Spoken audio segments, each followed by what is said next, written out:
दोस्तों एक बार फिर से आप सभी का स्वागत है हमारे चैनल पर। आज के इस वीडियो में हम देखेंगे कि किस तरीके से हम अपने बैंक अकाउंट से डीबीटी लिंक कर सकते हैं। किसी और बैंक में पहले से लिंक है तो उसे किस तरीके से हटाकर दूसरे बैंक में शिफ्ट कर सकते हैं। डीबीटी लिंक करना बहुत ही ज़रूरी होता है ऐसे स्थिति में जब आपको किसी भी सरकारी योजना के पेमेंट आने हैं, मनरेगा का पेमेंट्स आना है, एलपीजी की सब्सिडी आनी है, स्कॉलरशिप आनी है, तमाम तरीके की ऐसी जो पैसे होते हैं वो उसी खाते में भेजे जाते हैं जहाँ से डीबीटी लिंक होता है। अक्सर आप किसी और खाते का जो है जीरोक्स देते हो या फिर किसी और खाते का नंबर देते हो, लेकिन जहां पर डीबीटी लिंक होता है पैसा वहां पर चला जाता है।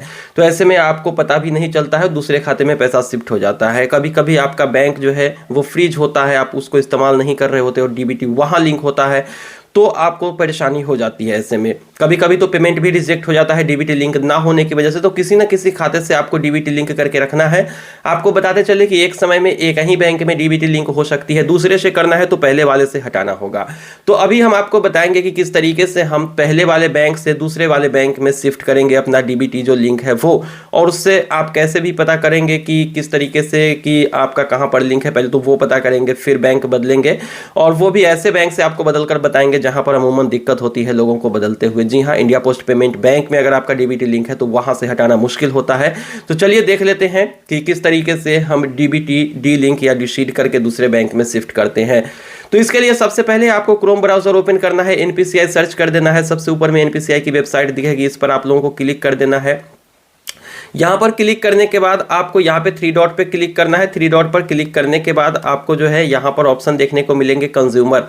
इस कंज्यूमर वाले ऑप्शन पर क्लिक कर दीजिए। उसके बाद भारत आधार सीडिंग इनेबलर बेस यहाँ पर आप लोगों को दिख रही है, इस पर आपको क्लिक कर देना है। इस पर क्लिक करने के बाद आप अगले पेज पे शिफ्ट हो जाओगे जहां पर आधार सीडिंग से जुड़ी सारी फीचर्स आपको मिलेंगे। जैसे कि यहां पर आप लोग देख सकते हो, आधार सीडिंग या डिसीडिंग करना है तो यहां से कर सकते हैं। अकाउंट की डिटेल्स जाननी है जिससे आधार सीड है वो यहां से देख सकते हैं। आपका आधार मैप्ड है कि नहीं किसी बैंक से वो यहां से चेक कर पाएंगे। तो पहले तो हम यहाँ पर चेक कर लेते हैं कि हमारा किस बैंक से लिंक है, इससे आपको आइडिया भी लग जाएगा। तो यहाँ पर क्लिक किया, यहाँ पर अपना आधार नंबर दीजिए। इस कैप्चा को यहाँ पर दर्ज करके चेक स्टेटस पर क्लिक कर दीजिए। इसकी स्थिति जानने के लिए आपके आधार कार्ड में कोई ना कोई मोबाइल नंबर लिंक होना जरूरी है ताकि उस पर ओटीपी जाए और उसके बाद ही आप इसको चेक कर पाए। तो चलिए हम यहाँ पर अपना आधार नंबर और कैप्चा दर्ज करके चेक स्टेटस पर क्लिक करते हैं। तो यहाँ पर हमने अपना आधार नंबर दर्ज कर दिया है, कैप्चा दर्ज कर दिया है। चलिए चेक स्टेटस पर क्लिक करते हैं। यहाँ पर क्लिक करने के बाद आधार में जो मोबाइल नंबर रजिस्टर्ड है, जिसके आखिरी के यहाँ पर आप लोग देख सकते हो 4590 मोबाइल नंबर है, तो वहाँ पर ओटीपी गई है और उस ओटीपी को यहाँ पर दर्ज करके आपको यहाँ पे कंफर्म पे क्लिक कर देना है। तो चलिए अभी तक तो ओटीपी आई नहीं है, ओटीपी आने का इंतजार करते हैं, फिर आपको आगे का प्रोसेस बताते हैं। तो अब ओटीपी आ चुकी है, चलिए यहाँ पर उस ओटीपी को दर्ज कर देते हैं और उसके बाद देख लेते हैं। तो यहाँ पर हमने दर्ज किया, तो उसके बाद कंफर्म पे क्लिक करते हैं। कंफर्म पर क्लिक करने के बाद आप लोग देख सकते हो हमारा जो आधार नंबर है जिसके लास्ट के 4 डिजिट ये है, वो डीबीटी के लिए इनेबल है, इंडिया पोस्ट पेमेंट बैंक में इनेबल है। अभी हमें इसे बदलना है। ये 28/11/2025 को लिंक किया गया था और यहाँ पर आप लोग देख सकते हो पूरी तरीके से इसकी डिटेल। अभी हम इसको चेंज करके सेंट्रल बैंक ऑफ इंडिया में शिफ्ट करेंगे क्योंकि एक समय में एक ही बैंक में आप डीबीटी लिंक कर सकते हो। तो चलिए यहाँ पर चेंज करते हैं। चेंज करने के लिए यहाँ पर आपको क्लिक करना है। पहले तो यहाँ पर आप देख सकते हो टाइमर चल रहा है, 8 मिनट के अंदर सारा प्रोसेस कर लेते हो तो ठीक, नहीं तो दोबारा से आपको ट्राई करना होगा। तो यहाँ पे होम पे क्लिक कर देते हैं और अब हमें आधार सीडिंग करना है या बैंक बदलना है तो फिर पहले वाले ऑप्शन पर क्लिक करना है। यहाँ पर क्लिक करिए, कंफर्म पे क्लिक कर देते हैं। अब यहाँ पर अपना आधार नंबर दर्ज करिए। सीडिंग करना है कि डीसीडिंग, तो अगर आपको बैंक बदलना है तो सीडिंग सेलेक्ट करिए, लेकिन अगर आपको कहीं पे भी नहीं जाना है, अभी मान लो कि वहां से हटा देना है तो डीसीडिंग करिए, लेकिन कोई ना कोई बैंक में तो शिफ्ट होना चाहिए आपका डीबीटी। तो चलिए हम सीडिंग पर क्लिक कर देते हैं।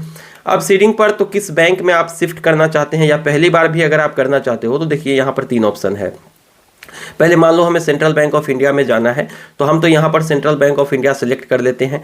उसके बाद फ्रेश सीडिंग, अगर कहीं पे लिंक नहीं होता तो इसको हम सिलेक्ट करते, लेकिन अगर हमें इंडिया पोस्ट पेमेंट बैंक में ही दूसरे अकाउंट में शिफ्ट करना है तो इसको सिलेक्ट करेंगे। लेकिन अगर आपको बैंक बदलना है जैसे पीएनबी से एसबीआई, एसबीआई से सेंट्रल बैंक, तो यहाँ पर तीसरे ऑप्शन को सिलेक्ट करिए। तो यहाँ पे हम इंडिया पोस्ट पेमेंट बैंक से सेंट्रल बैंक ऑफ इंडिया में शिफ्ट हो जाएंगे। उसके बाद जो है यहाँ पर अकाउंट नंबर देना है किसका, जहां पर अभी आपको शिफ्ट करना है। जैसे हम सेंट्रल बैंक ऑफ इंडिया में शिफ्ट करेंगे अभी इंडिया पोस्ट पेमेंट बैंक से हटाकर, तो account number central Bank of India का देंगे, दोबारा से वही अकाउंट नंबर यहाँ पर देंगे, इस टीएनसी को एक्सेप्ट करेंगे, नीचे की तरफ इस कैप्चा को यहाँ पर दर्ज करके सबमिट करना है। ठीक है, तो चलिए हम सबसे ऊपर में अपना पहले आधार नंबर दे देते हैं, उसके बाद बाकी के फॉर्म को फिलअप करते हैं।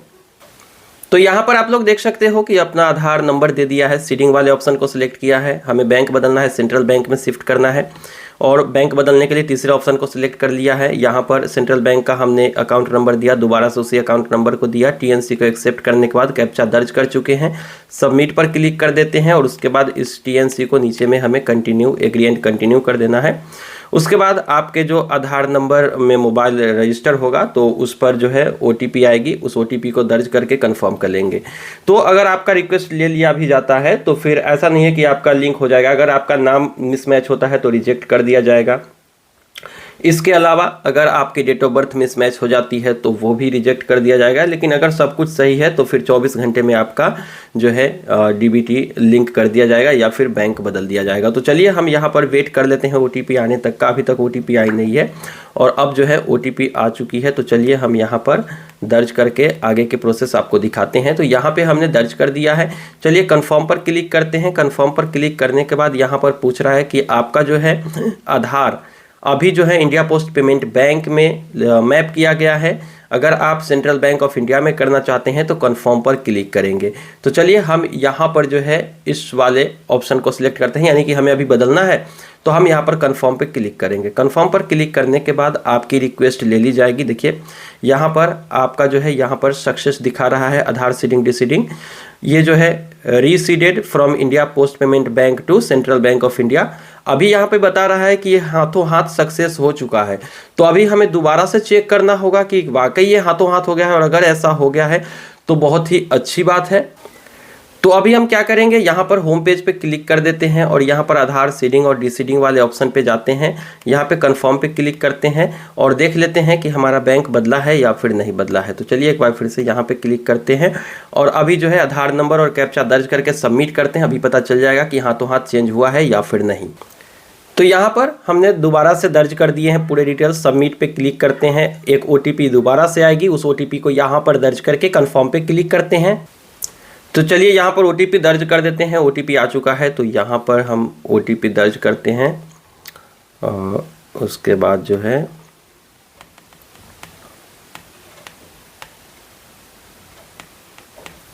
यहाँ पे हमने ओटीपी दर्ज किया, कन्फर्म पर क्लिक कर देते हैं। कन्फर्म पर क्लिक करने के बाद आप देख सकते हो ये जो है चेंज हो चुका है, हाथों हाथ सेंट्रल बैंक ऑफ इंडिया में शिफ्ट हो चुका है।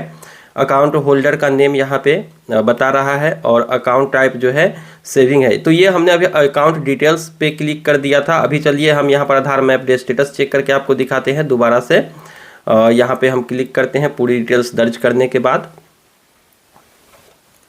तो यहाँ पर हमने दोबारा से आधार नंबर कैप्चा दर्ज करके चेक स्टेटस पे क्लिक किया है। चलिए ओटीपी के आने का दर्ज करते हैं। 1 मिनट 44 सेकंड बाकी है इस पेज के एक्सपायर होने में, इतना जल्दी में हमें ये काम कर लेना है, नहीं तो दोबारा से हमें इस पेज को रिफ्रेश करके दोबारा से ट्राई करना होगा। कभी कभी ये सर्वर काम भी नहीं करता है जिसकी वजह से इशू आ जाती है।